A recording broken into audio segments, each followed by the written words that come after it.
Looks like R. Kelly's legal team is in full panic mode. His lawyer just filed a major emergency motion on Tuesday, June 10th, asking the court to get him out of federal custody and place him under house arrest. Why? Because they say his life is at serious risk behind bars. According to a wild new court doc, 3 officials working for the Bureau of Prisons allegedly came up with a plan to get Kelly taken out by another inmate. The motion even includes a written statement from that inmate, a guy named Michael Glenn Steen, who says he was straight up approached by these BOP officials to do the dirty work while he was locked up at the United States Penitentiary Tucson in Arizona. Stein's story is nuts. He claims he's been part of the Aryan Brotherhood for years. Not just a member, but a commissioner, which supposedly gave him the power to call for beatings, puncturings, and even deletings that were carried out by other gang members. He says it was actually a high-up official who previously told him to organize attacks on inmates and asked him this time to take out R. Kelly. But here's the twist. After keeping tabs on Kelly for a few weeks, Stein says he had a change of heart.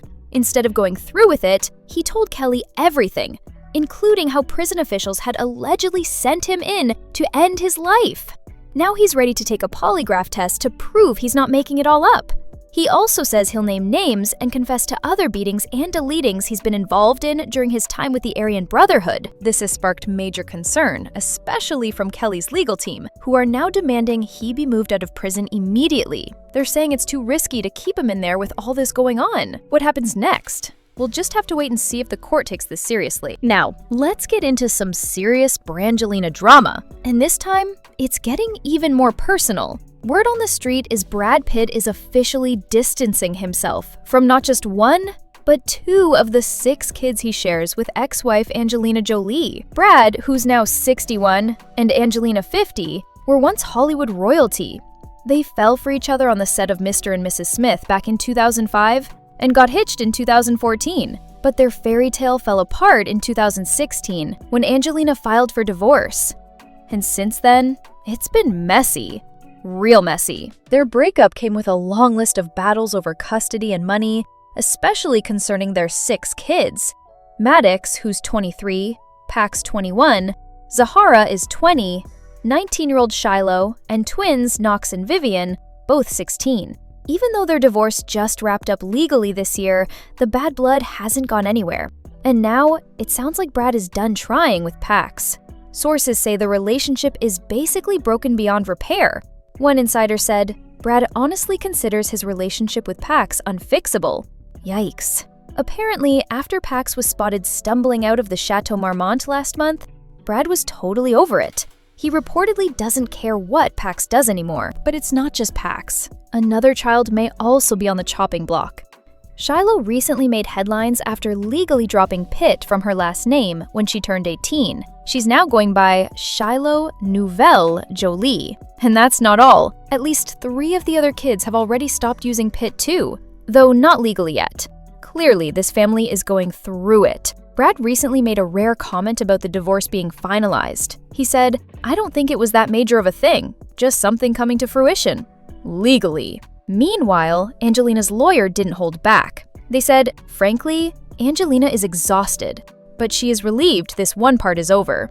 Sounds like the war is far from over emotionally, even if the legal stuff is mostly done. Things just keep getting tougher for Meghan Markle. The Duchess of Sussex had a big event lined up that was supposed to honor her work and spotlight her advocacy, but now that moment has been canceled, all thanks to civil unrest in Los Angeles. The 43-year-old royal was all set to attend the Night of Wonder Gala on June 14th. The event, hosted by the Natural History Museums of Los Angeles County, was going to be a glitzy night celebrating Meghan for everything she's done to uplift women and underserved communities. But with rising tensions in LA, including protests around recent immigration and customs enforcement actions, and the National Guard now on the streets, the gala's been postponed.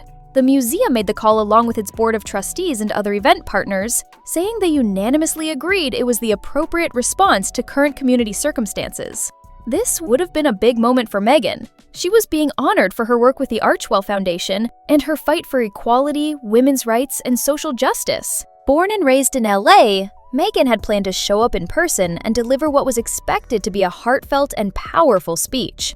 She now lives in Montecito with Prince Harry and their 2 little ones, Prince Archie, who's 6, and Princess Lilibet is 3.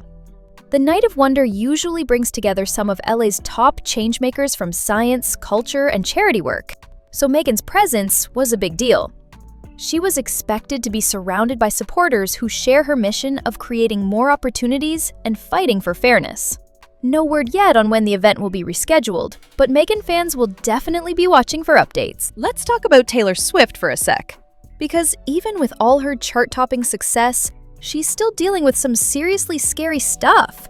The pop icon was just granted a temporary restraining order against a guy who's been creeping around her home and claiming he shares a kid with her.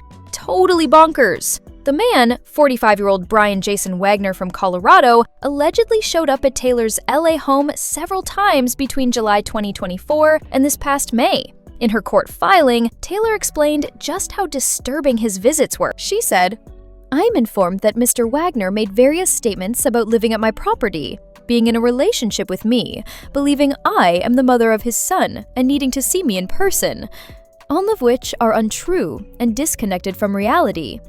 On one of those visits, Taylor says the guy was holding a glass bottle that could have been used as a weapon. She added that the whole situation made her fear for my safety and the safety of my family. The court ordered Wagner to stay at least 100 yards away from Taylor. A hearing is set for June 30th to decide if a more permanent restraining order should be put in place. Unfortunately, this isn't the first time Taylor's dealt with stalkers. Back in 2017, Mohammed Jafar was sent to a psychiatric facility after calling her management non-stop and sneaking into her Tribeca apartment building. A year later, Roger Alvarado broke into her home, took a shower, and even slept in her bed. Creepy. He went to jail for that and got hit with more time after doing it again. Also in 2018, another guy, Julius Sandrock, was caught driving over 1,000 miles to Taylor's place. Police found a knife, rope, gloves, and ammo in his car. Since then, at least 6 more people have been convicted of stalking her, including one man in 2020 who crashed his car into her apartment building trying to break in. Even with all this madness, Taylor's still out here winning. Just last week, she dropped the bombshell that she's officially bought back the master recordings of her first 6 albums. You probably remember that drama from 2019 when her old label Big Machine sold her masters to Scooter Braun, who then sold them to a private equity firm. Taylor hit back hard, re-recording all 6 albums in her Taylor's Version series, which turned out to be a massive success. Details of her new deal haven't been revealed yet, but Taylor made it clear this is what she's always wanted. She said, "All I've ever wanted was the opportunity to work hard enough to be able to one day purchase my music outright, with no strings attached, no partnership, with full autonomy." And honestly, she deserves it.